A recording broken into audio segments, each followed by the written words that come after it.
te donne 10 000, tu me donnes 3 000. Marchandage entre Angéline et un vendeur de plantain. La scène se déroule dans un petit marché de brousse à 200 km de Yaoundé. Angéline Dang fait partie de ces revendeuses appelées au Cameroun Bayam Selam. Elle vient s'approvisionner ici 3 fois par semaine.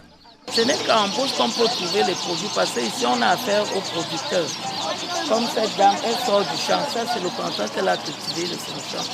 C'est ça qu'on vient, on achète et puis on remonte avec ça vers la ville.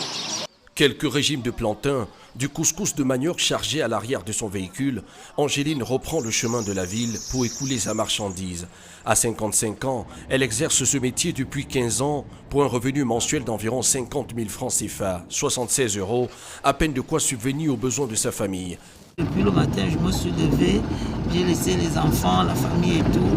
Il faut que je cours trouver de quoi manger, il faut aller vendre ce que j'achète au marché avant de retourner.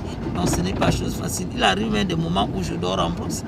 Après 2 heures de route, Angéline revend les vivres dans ce marché 5 jours par semaine. Donne-moi 16 000.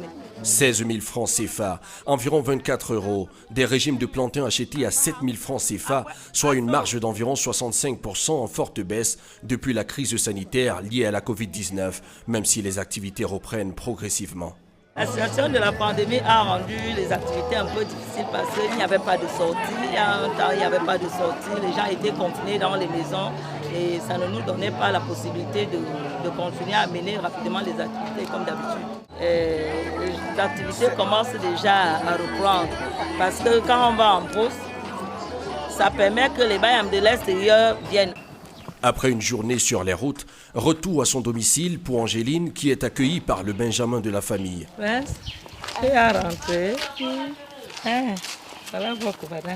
Un bref répit en attendant de reprendre dès le lendemain le chemin des marchés.